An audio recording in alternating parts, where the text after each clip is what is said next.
गुरु पूर्णिमा की कथा। जीवन में गुरु का अत्यंत ही महत्वपूर्ण स्थान होता है। हमारे शास्त्रों में भी कहा गया है कि बिना गुरु के ईश्वर भी नहीं मिलते हैं। जिस बात की महत्व का ज्ञान आपको इस कथा के जरिए मिल जाएगा।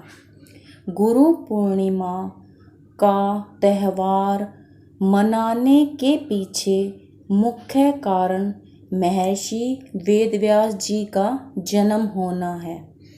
महर्षि वेदव्यास जी भगवान विष्णु के अंश के रूप में धरती पर अवतरित होकर आए थे।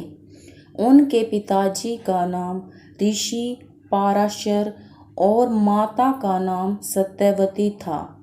उन्हें बाल्यकाल से ही अध्यात्म में काफ़ी ज़्यादा रुचि थी, जिसको पूरा करने के लिए उन्होंने अपने माता पिता से प्रभु के दर्शन की इच्छा प्रकट की और वन में जाकर तपस्या करनी शुरू कर दी।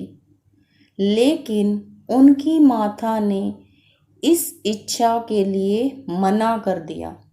महर्षि वेदव्यास जी ने अपनी माता से अपनी बात को मनवाने के लिए बहुत हठ किया और अपनी बात को स्वीकार करा ही लिया, अर्थात उनकी माता मान गई।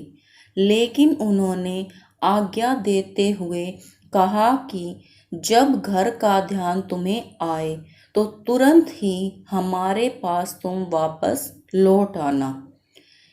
इसके बाद वेदव्यास जी तपस्या करने के लिए वन की तरफ चले गए और वहां जाकर उन्होंने कठोर तप किया। इस तपस्या के पुण्य के तौर पर उन्हें संस्कृत भाषा में प्रवीणता हासिल हुई, जिसके बाद ही उन्होंने चारों वेदों का विस्तार किया, निर्माण किया।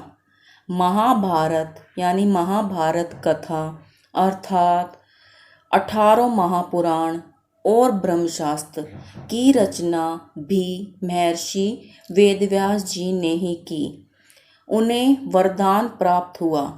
ऐसा कहा जाता है कि आज भी किसी न किसी रूप में महर्षि वेदव्यास जी हमारे बीच में उपस्थित हैं।